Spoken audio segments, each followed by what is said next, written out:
So I semi-retired at the age of 25 last year, and I absolutely hated it. Here's why, what I'm changing now, etc., etc. So for the most part of last year anyways, 2024, I worked maybe 10 to 20 hours a week. I had stacked nearly $1 million liquid, made about 20 grand a month profit every single month, and continued to. It was the dream to a certain extent. Like, that is exactly what I chased since I was a kid, since I was 16, 17, when I knew I wanted to own my own business, do all this kind of stuff.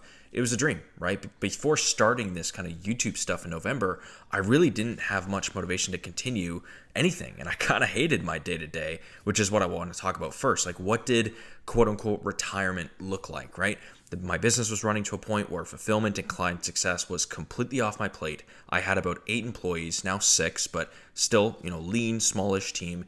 Everything other than sales was completely off my plate. I love sales. I still do. I like taking the sales calls. So I have no problem with that. But like I said, about 20 to 25 grand a month profit coming in from the business. I had sold my personal property, which netted me about 130K, 120K in profit. And then I had invested a good chunk of that into the stock market around summer of 2024. So it's been good. Like, financially, things are great. But with me creeping up to that kind of $1 million number, if you will, which I hit a couple months back, I 100%, 110% got complacent and lazy, and I lost that initial drive that I used to wake up with every single day. And I'm not saying, like, I'm not trying to be pitiful or anything like that or weird, but my health didn't suffer. I was still going to the gym. I was still, doing my walks. I was still doing all that, but my mental was for sure all over the place. Like, I felt like almost a level of imposter syndrome, which we'll get into in a second. I had just felt lost, to be honest. And I had tried even a couple side businesses because I just didn't want to do what I was doing. I knew it was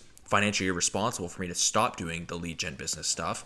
But I didn't like real estate. I didn't like the customers I was dealing with. I didn't like X, Y, and Z. So everyone thinks this, the grass is greener, right? But again, it was just a very weird position to be on. So within those problems, so before I get into that, I want to talk about the consult calls. This actually sparked from a guy who was very similar situation to me. He's running a very successful business. He's feeling kind of lost and honestly lazy. And I kind of walked him through it. And I was like, man, I need to take my own damn advice here. So again, I've been really appreciating those who have booked through. If you want to chat more on business, freelancing, starting a YouTube channel, content, anything, book below.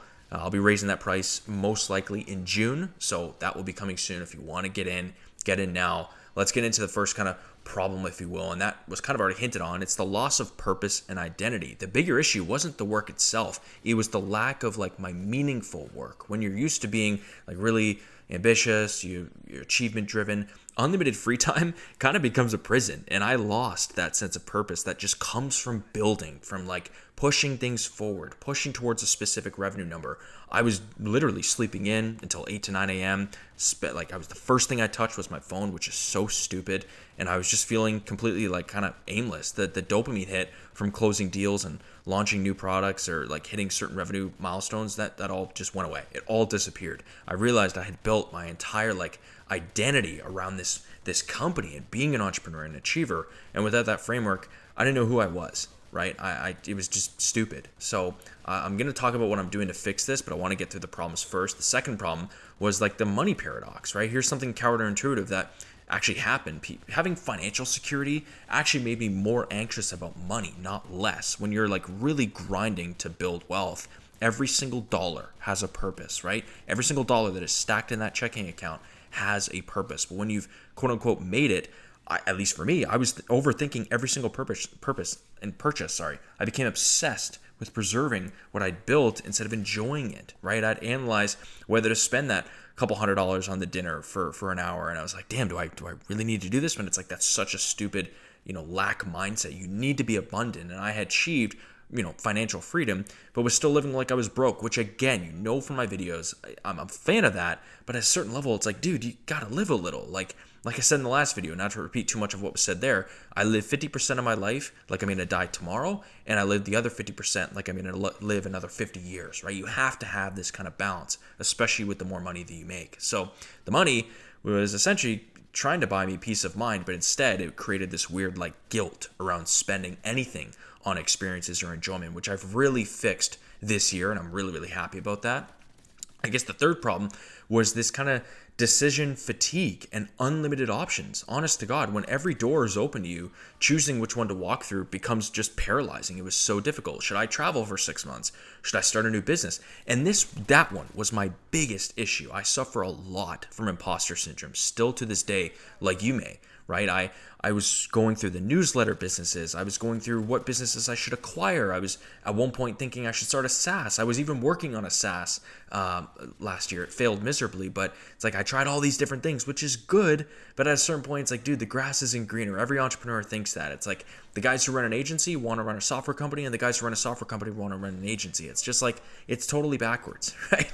And you have to understand this. And I was just, the unlimited options, they became really overwhelming. I spent more time deciding what to do next with my day than actually just doing anything, right? Doing anything meaningful. These deadlines, external accountability, constraints, things I thought I'd be happy to escape, turns out to be exactly what gave my day structure and purpose, right? Like, it's this fine balance. Like, you don't want your team to fully rely on you, but you still want to have people relying on you, because that means that you're being held accountable, right? And you're driving the company forward. So I kind of lost that, which was really frustrating. And maybe there's a couple other points I'll think about here, but I just want to talk about the turning point for a second. As cheesy as this sounds, the turning point was this YouTube stuff back in November. I started my first video re-uploading to this channel November 25th, I believe, somewhere in between there, 2024, so very recent. Before it, I honestly had lost my creative touch, if you will, and I always knew I wanted to make YouTube videos or just start my personal brand in general, but constantly kept overthinking it and, quite frankly, being a bitch about it. But when I first posted these first few videos, I never felt that creative juice in years. So it felt so good. And I was having trouble sleeping, and I was, just being like, oh my God, when I'm going to post this next video, even if I reach one viewer, it's going to be so cool. And then I was getting like a 1.30 overnight. And I was thinking, oh my God, while I'm asleep, my videos are being watched. Like, how insane is that? And then now it's like, it's obviously taken off, and this is just how YouTubers have felt for years, but it was my first taste of it, right? So it's just insane. Now, looking forward to, I've been able to create like a decent side income off of this. More importantly, now I'm parlaying this into like coaching and mentoring, which is like a really high ticket, really awesome thing for me, but also just, helping you as a viewer and people who really want to start a business and who are basically me. The way that I view coaching is like me 5 to 10 years ago. Like, what questions were I asking as 16 to 21-year-old, me? Like, what were those things? And then another thing I started is, I'm in the process of starting, is another like car automotive related channel. I'm going to parlay some viewers, and anyone who's interested in the cars can go subscribe to that. I'm going to be launching that soon. And then meet guys like Wyler and other creators in Wyler, which I'm going to be starting a specific business project here with soon. It's like, these doors wouldn't have opened if I just didn't post, or if I just didn't decide to record what I was already doing that one time, right, back in November. So it's really interesting to look back on. And I guess the biggest lessons from this kind of experience, if you will, is first, like, money solves money problems, but it doesn't solve human problems, right? Purpose, your growth as a person, your skill sets, your challenges, those are psychological needs that wealth just can't satisfy, right? No amount of money is going to fix you as a person. There's that cheesy quote where it's like, money just amplifies who you already are. It doesn't change you. It just brings, it's almost like the black Spider-Man suit in Spider-Man 3. I know it's stupid and cheesy, but it just brings out who he was as a person, right?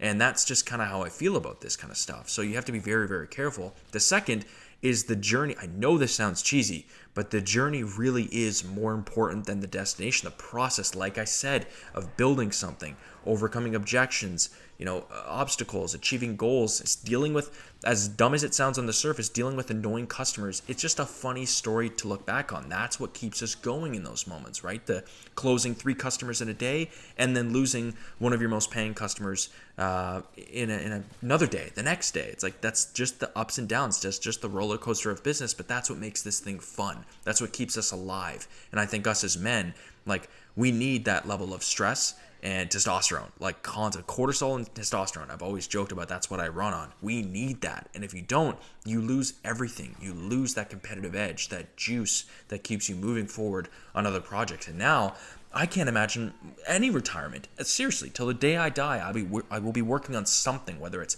content related or some type of like investment thing related, which I'm hugely passionate about. Like something. I will always be having my hands on something. And I encourage you to kind of find that if you're feeling complacent right now. And I guess The third is just having skin in the game matters. When your comfort and success depends on your effort, when your back is literally against the wall, you have no other way than just through. The only way out is through. I've always said that. And you have to get uncomfortable. Every day has meaning and urgency. Every day that ticker resets, the scoreboard resets. Nobody cares about the deals that you closed, the money that you made yesterday. Today is a new day. And YouTube has really humbled me with that and has almost reminded me of like, dude, it doesn't matter how good a video you had a month ago. That shit has sailed, right? You need to constantly be on this treadmill, as messed up as that sounds. It's a negative on the surface, but long term, that's what drives us forward, guys. That's what drives us forward as a country, as an economy, and as all these different creators, everything. That's just how this is, right? So retirement isn't just about having enough money. It's about having something meaningful to retire to. If you can't answer what you'll do with unlimited free time in a way that like excites you, you're not ready to retire, regardless of your bank account. So anyways, I just wanted to get this out there, get my genuine thoughts and feelings. If you have any questions, leave them below. As always, if you made it this far, I want to see you win. Thank you for your time.